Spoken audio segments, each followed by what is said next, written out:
গাঠি কচু দিয়ে চিংড়ি একটা অনবদ্য রেসিপি, দুর্দান্ত টেস্টি। চলো কি করে করেছি বলি।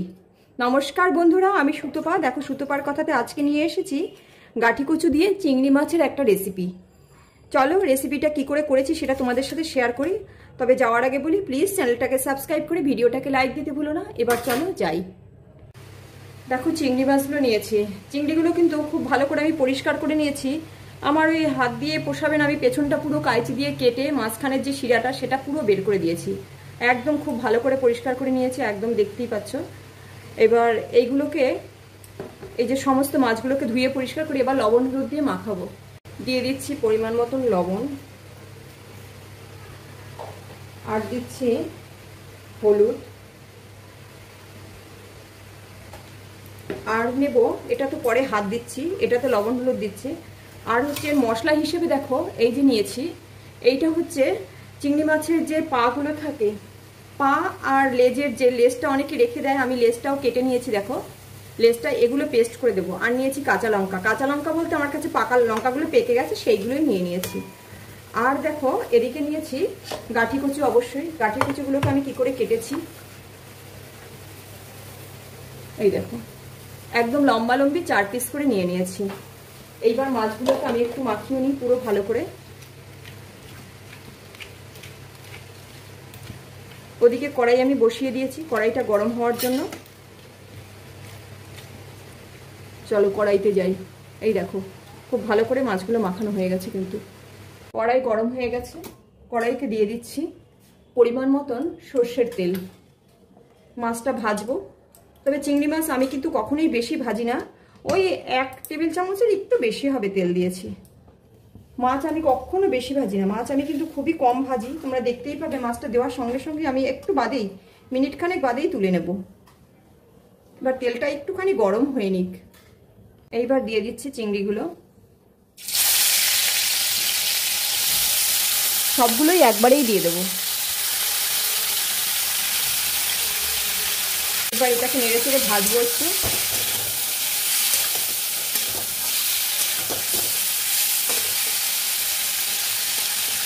আমি চিংড়ির পেছনটা কেটেই পুরো নোংরাটা পরিষ্কার করি। অনেকে টেনে টেনে বের করে দেয়, আমি আর কেটে দিই কেন, আমার একটু মন খুঁতখুত করে। ওইটা বের করে দিলে না, অ্যালার্জির যে চিংড়িতে যে অ্যালার্জির পার্টটা সেটা পুরো বেরিয়ে যায়, নোংরাটা পুরো বেরিয়ে যায়, ওতে আর অ্যালার্জি হয় না। এই যে দেখো একটুখানি চিংড়িটা একটু শক্ত হবে, তারপরে তুলে দেবো।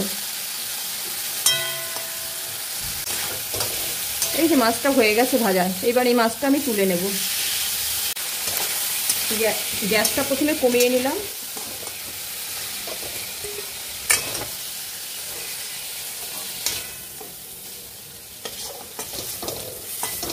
এই দেখো ওইটুকু তেলেই কিন্তু ভাজা হয়ে গেছে। মাছগুলো এই অবস্থায় নামিয়ে নিয়েছি। এইবার এই কড়াইতে অল্প করে তেল দেবো, এই 1 চা চামচ তেল দিলেই হয়ে যাবে। এই দেখো, এইবার তেলটা গরম হোক, গ্যাসটা কমিয়ে দিয়েছি। সেই ফাঁকে দেখো একটা টমেটো নিয়েছি, টমেটোটা মিক্সিতে একটুখানি ঘুরিয়ে আনবো। পুরো পেস্ট করব না, একটু দানাদার পেস্ট হবে। এই তেলে ফোড়নে দেবো 2টো তেজপাতা দিলাম, আর দেব অল্প করে একটু রাঁধুনি। এই যে এটাকে একটু নাড়াচাড়া দিয়ে নেব। এইবার এই যে টমেটোটা দেখো কেমন করে পেস্ট করেছি, খুন্তির উপরে ঢালি বুঝতে পারবে। এই দেখো দানা দানা রয়েছে, এই টমেটোটা এর মধ্যে দিয়ে দেবো।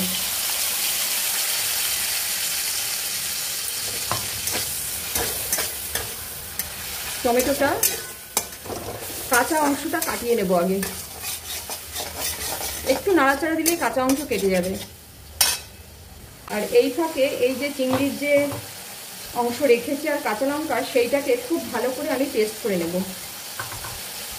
এটা কিন্তু পেস্টটা একদম খুব ভালো করে পেস্ট করব। দেখো টমেটোর কিন্তু কাঁচা অংশ কেটে যাচ্ছে, এটা কিন্তু হয়নি এখনো, কিন্তু কাঁচা খাবার নেই। এই অবস্থায় আমি এই গাঠি কচুগুলো দিয়ে দেবো।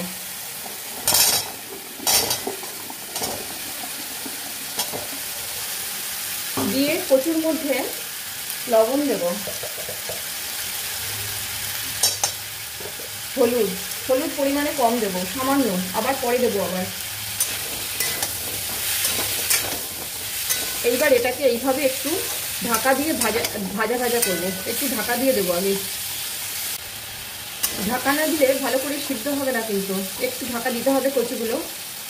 আর টমেটো দেওয়ার কারণ আছে, সেটা পরে বলছি। প্রথমে তেলের মধ্যে টমেটো দিলে কি হয় সেটা পরে বলছি। এবার এটাকে ঢাকা দিয়ে গ্যাসটা হাই টু মিডিয়ামে রেখে এটাকে ভাজা ভাজা করব।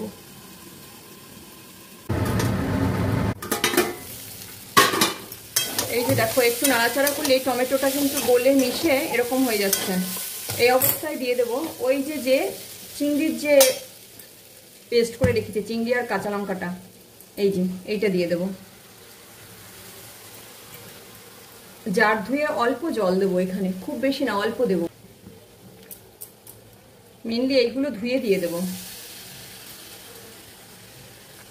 এইবার আবার এটাকে নাড়াচাড়া দিয়ে এই রসটা শুকাতে হবে।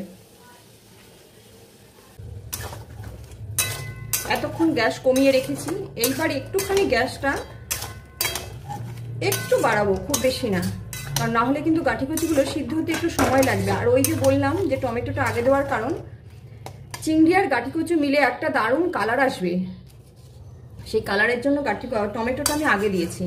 তোমরা চাইলে এই যে পেস্টটা করেছো এটার সাথেও টমেটো দিতে পারো। আমার কচুগুলো একটু সিদ্ধ, মিডিয়াম সিদ্ধ হয়েছে, আর এইটুকুতে ঢাকা দিয়ে দিয়ে করলেই সিদ্ধ হয়ে যাবে। তারপরে চিংড়ি দেবো। এই দেখো ঢাকা দিয়ে দিলাম, এক্ষুনি খুলে দেবো। একটু বাদেই কয়েক সেকেন্ড হয়েছে। এবার এগুলোকে সব শুদ্ধ একটুখানি ভাজা ভাজা করবো, আর ঢাকবো না, এইভাবেই নাড়াচাড়া দেবো।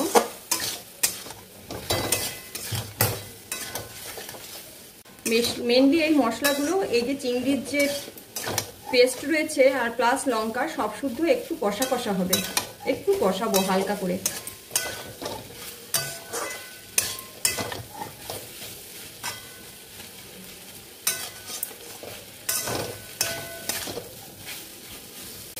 মিনিট দুয়েক নাড়লেই দেখবে মশলাগুলো কষা হয়ে গেছে।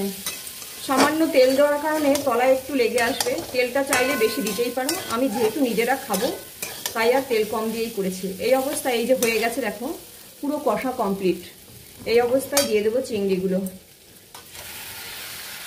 এইবার জল দিয়ে দিচ্ছি উপর থেকে,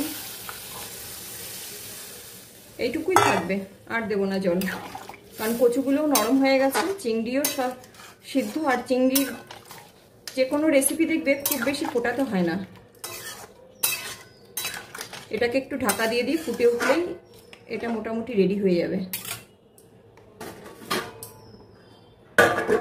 মিনিট দুয়েক অপেক্ষা করার পরে ঢাকনা খুলে দেখি এই দেখো ফুটে গেছে। এবার আর ঢাকা দেবো না, এটা হয়েই গেছে প্রায়, কারণ মাছ হতে সময় লাগে না আর কি। প্লাস গাঁঠি কচুগুলো দেখো এই যে গলে যাচ্ছে, কচুগুলো ওই টমেটোর সঙ্গে নাড়তে নাড়তেই সিদ্ধ হয়ে গেছে। এবার এই দুই তিন মিনিট আর ফুটবে। এই অবস্থায় দিয়ে দেবো একটুখানি জিরের গুঁড়ো, ভাজা জিরের গুঁড়ো দেবো। এখানে কিন্তু ধনের গুঁড়ো দেবো না, কারণ চিংড়ির সাথে না ধনের গুঁড়োর যে গন্ধটা ঠিক ভালো লাগে না। ভাজা জিরের গুঁড়ো ছিল আমার কাছে, আমি তাই দিয়ে দিলাম, ওই হাফ চা চামচ মতন, সামান্য, এইটুকুনি না দিলেও হয়। চিংড়ির যে পেস্ট দিয়েছি ওতেই এটা টেস্ট চলে এসেছে। আর একটুখানি ফুটবে এটা। এই যে দেখো এটা হয়ে গেছে, 5-7 মিনিট ফুটলো, এটা হয়ে গেছে। এখন আর ফোটাবো না, তাহলে ঝোলটা শুকিয়ে যাবে। এটাকে দেখতে ঠিক এরকম হয়েছে। এবার এটাকে নামিয়ে নেব, পুরো গ্যাস অফ করে দিলাম। এবার এটাকে নামিয়ে নিচ্ছি। দেখো নামিয়ে নিয়েছি। তেজপাতাগুলোর তো কোনো কাজ নেই, এগুলোর কাজ হয়ে গেছে। এগুলোকে সরিয়ে দিই। দেখতে কেমন হয়েছে বলো? এই যে কালারটা, এই কালারটাই কিন্তু টমেটো তেলের মধ্যে দিলে আসে, সেই জন্য আমি টমেটোটাকে তেলের মধ্যে দিয়েছি। আর যেহেতু গাঁঠি কচু সিদ্ধ হয়ে, টমেটোটা গাঁঠি কচু সিদ্ধ করতেও সাহায্য করেছে। দুর্দান্ত হয়েছে না? এটার টেস্ট তো কি বলবো, অবশ্যই তোমরা কমেন্টস করতে ভুলো না। কমেন্টস করে আমাকে জানিও এটা কেমন হয়েছে রেসিপিটা। আর আজকে এই অবধি থাক, আবার দেখা হচ্ছে, কথা হচ্ছে পরবর্তী রেসিপিতে।